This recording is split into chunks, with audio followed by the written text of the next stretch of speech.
ஹரே கிருஷ்ணா. கிருஷ்ணர் எதுக்காக கோவர்தன் லீலையை நடத்தினார்? கோவர்தன் அப்படிங்கிறது ஒரு மலை, கோவர்தன மலை. அது பிருந்தாவனத்தில் இருக்கிற ஒரு மலை.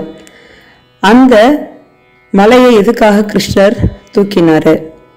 அப்புறம் எதுக்காக நார்த் இந்தியாவில் 56 விதமான உணவுப் பொருட்களை கிருஷ்ணருக்கு நைவேத்தியம் பண்ணுறாங்க, அதாவது எதுக்காக படைக்கிறாங்க அப்படின்னு இந்த வீடியோவில் நம்ம பார்க்க போகிறோம். சப்பன் அப்படிங்கிறது ஒரு ஹிந்தியோட நம்பர், அதாவது 56 அப்படின்னு அதுக்கு தமிழில் அர்த்தம். 56 விதமான உணவுப் பொருட்களை கிருஷ்ணருக்கு எதுக்காக படைக்கிறாங்க அப்படின்னு பார்ப்போம். என்னைக்கு நம்ம இந்த 56 விதமான உணவுப் பொருட்களை கிருஷ்ணருக்கு படைக்கலாங்கிற டேட்டை நான் டிஸ்கிரிப்ஷனில் மென்ஷன் பண்ணியிருக்கேன், கீழே டிஸ்கிரிப்ஷனில் பாருங்கள். இந்திரன் ரொம்ப தலைகணத்தோடு இருந்தானோ. இந்திரன்கிறது யாரு? சொர்க்கலோகத்தின் அதிபதி. அவன் தான் மழை கடவுள். அவன் தான் மழை பெய்யறதுக்கெல்லாம் காரணம் இந்திரன் தான். இந்த பிருந்தாவனத்தில் இருக்கிறவங்கெல்லாம் வருஷா வருஷம் இந்திரனுக்கு செய்ய வேண்டிய ஹோமங்கள்லாம் செய்யாமல் இருக்கவே மாட்டாங்க. இது மாதிரி எல்லாம் ஹோமத்துக்கு ரெடியாக கிளம்பிட்டு இருக்கும்போது கிருஷ்ணர் பார்த்து கேட்குறாரு, எதுக்காகப்பா எல்லாரும் இப்படிலாம் கிளம்பிட்டு இருக்காங்க அப்படின்னு அவரோட அப்பா நந்த மகாராஜாவை பார்த்து கேட்குறாரு. அதுக்கு நந்த மகாராஜா சொல்கிறாங்க, இந்திரன் ஹோமம் பண்ணாதான் மழையெல்லாம் தருவான், அப்போ தான் செழிப்பாக இருக்கும். இந்த நம்மளுக்கு இருக்கிற பசு மாடெல்லாம் நல்லா செழிப்பாக புல்லெல்லாம் சாப்பிட்டு நல்லா வளரும். அப்போ தான் நம்மளோட கிராமமும் நல்லா செழுமையாக இருக்கும் அப்படின்னு சொல்லி கிருஷ்ணருக்கு சொன்னோன்னே, கிருஷ்ணர் பரமாத்மா தானே, அதனால அவருக்கு தெரிஞ்சிருக்கு இந்திரனுடைய தலகர்வத்தை நம்ம அடக்கணும் அப்படின்னா நம்ம ஃபர்ஸ்ட் இந்த இந்திரனுக்கு இவங்கெல்லாம் செய்ய போற ஹோமத்தை நடக்க விடாம பண்ணணும் அப்படின்னு சொல்லி ஒரு முடிவெடுத்து கிராமத்து மக்களை சம்மதிக்க வைக்கிறார். இது மாதிரி மழையை கொடுக்கறது அவங்களோட கடமை. இந்திரனுடைய கடமை மழையை கரெக்டாக கொடுக்கணும். அதுக்காக நீங்கள் ஹோமம் எதுக்கு பண்ணணும்? ஹோமம் பண்ணாதான் அவன் மழை கொடுப்பானா அப்படி இப்படின்னு சொல்லி அவர் பேசி கிராமத்து மக்களில் ஹோமம் பண்ண விடாம தடுத்துட்டு அவர் சொல்றாரு, நீங்கள் என்ன தஞ்சோடைங்கன்னா சொல்றாரு. இந்திரனுக்கு கோபமாக வருது, நம்ம ஹோமம் நடக்கல, நம்மளை மதிக்கலன்னு சொல்லிட்டு அவன் என்ன பண்றான், சாம்வர்த்தகம் அப்படின்னு ஒரு மேகத்தை கூப்பிட்டு ஆர்டர் கொடுக்குறான். என்ன கட்டளையிடுறான் அப்படின்னா, நீ இந்த கோகுலத்து மக்களை அழி, அந்த விலங்கினங்கள்லாம் சாகணும், அந்த பசுமாடுகள்லாம் வெள்ளத்தோட வெள்ளமா போகணும் அப்படின்னு சொல்லி சாம்பர்த்தகம் அப்படிங்கிற மேகத்தை கூப்பிட்டு சொல்றான். அந்த சாம்பர்த்தகம் அப்படின்னா என்ன அப்படின்னா, அது ஒரு மேகத்தோட பேர். அந்த மேகம் என்ன பண்ணும் அப்படின்னா, கண்ணாப்புனான மழையை கொடுக்கும். அந்த மழையினால அழிவு தான் ஏற்படும். ஸோ அந்த மேகத்தோட பேர் தான் சாம்பர்த்தகம். அந்த மேகமும் சொல்றது, ஓகே நீங்க சொல்ற மாதிரி நான் நல்லா மழையை கொட்டுறேன், இந்த கோகுலத்து மக்கள்லாம் என்ன ஆறாங்கன்னு பார்க்கலான்னு சொல்லி பயங்கரமான மழை பெய்யுது. வெள்ளம், கிராமம் ஃபுல்லா ஒரே வெள்ளம். எல்லாரும் என்ன பண்றதுன்னு தெரியாம கிருஷ்ணரை நோக்கி ஓடி வராங்க Thanjai அடையிறதுக்காக.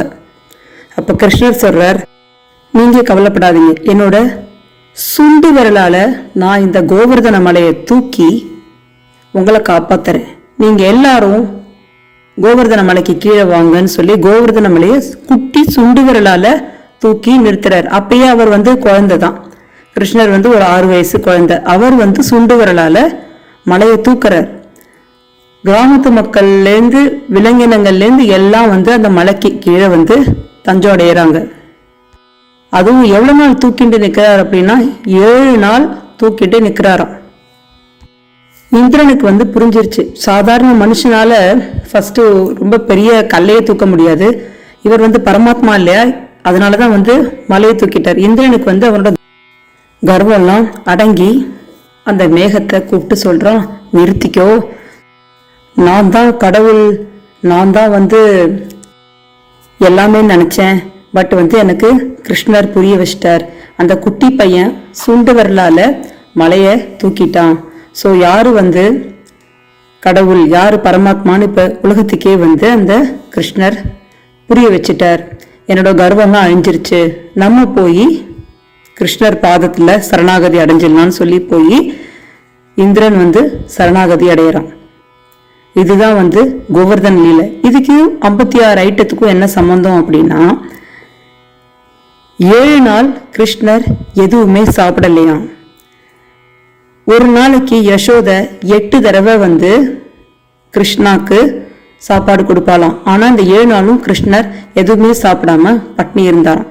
So 7 multiplied by 8 56. So கிராமத்து மக்கள் எல்லாம் சேர்ந்து 7 நாளைக்கும் சேர்த்து வச்சு 56 ஐட்டம் ஒரு நாளைக்கு 8 தடவை சாப்பிட்றாரு இல்லையா கிருஷ்ணர். ஸோ 7 நாள் சாப்பிடல. அந்த 56 விதவிதமான உணவுப் பொருட்களை வந்து இந்த கிராமத்து மக்கள் கோகுலவாசிகள் வந்து கிருஷ்ணருக்கு சாப்பிட கொடுக்குறாங்க. இதுதான் வந்து சப்பன் போக் அப்படின்னு சொல்லி நார்த் இந்தியாவில் கொண்டாடுறாங்க. ஸோ இதோட டேட்டை நான் வந்து கீழே டிஸ்கிரிப்ஷனில் மென்ஷன் பண்ணியிருக்கேன், பார்த்துக்கோங்க. உங்களால் முடிஞ்ச அளவுக்கு எவ்வளோ முடியுமோ அவ்வளோ ஐட்டம்ஸ் பண்ணி நெய்வேத்தியம் பண்ணுங்க. இந்த கதையெல்லாம் எதில் இருக்குது அப்படின்னா ஸ்ரீமத் பாகவத புராணத்தில் 10வது காண்டம் 25வது அத்தியாயத்தில் இருக்கு. நீங்கள் இந்த 56 ஐட்டம்ல என்னென்ன வைக்கலாம்னா வந்து இப்போ நட்ஸும் வைக்கலாம், முந்திரி பருப்பு, அக்ரூட் இல்லை திராட்சை, இப்படியே வந்து 10 ஐட்டம் வச்சிடலாம் நீங்கள். அப்புறம் வறுத்த வேர்க்கடலை, பொரி, அவல், வெல்லம், அப்புறம் பால், தயிர், அப்புறம் 10 விதமான பழங்கள், வாழைப்பழம், பைனாப்பிள், கொய்யாப்பழம், எதெல்லாம் உங்களுக்கு அவைலபிளாக இருக்கோ, எதெல்லாம் ஈஸியாக கிடைக்கிறதோ, அப்புறம் நாகப்பழம், எல்லா பழமும் வாங்கினா இப்படியே உங்களுக்கு 20 ஐட்டம் ஆகிடும். ஃபஸ்ட்டு வந்து நம்ம நட்ஸு பார்த்தோம் இல்லையா, முந்திரி பருப்பு, அப்புறம் பேரிச்சம்பழம், அது மாதிரி ட்ரை ஃப்ரூட்ஸு, அப்புறம் பழங்கள், அப்புறம் வந்து சாதம், சப்பாத்தி அப்படின்னு நீங்கள் சாதத்தில் எலுமிச்சம்பழ சாதம், புளியோதரை, தயிர் சாதம், அப்புறம் சக்கரை பொங்கல், வெண்பொங்கல், இப்படியே நீங்கள் பண்ணிங்கன்னா 56 ஐட்டம் வந்து ஈஸியாக வந்துடும். அதோடு சேர்த்து தண்ணியும் வைக்கணும். ஏன்னா கிருஷ்ணர் 56 ஐட்டமும் சாப்பிட்டு தண்ணி குடிக்காமல் இருந்தால் எப்படி, ஸோ தண்ணியும் சேர்த்து வைங்க. 56 ஐட்டம் முடியலன்னா 20 ஐட்டம், ஏதாவது சும்மா அந்த லீலையை ஞாபகப்படுத்திக்கிறதுக்காக நம்ம எவ்வளோ நைவேத்தியம் பண்ண முடியுமோ பண்ணி கிருஷ்ணரோட அருளை பெறுவோம். ஹரே கிருஷ்ணா.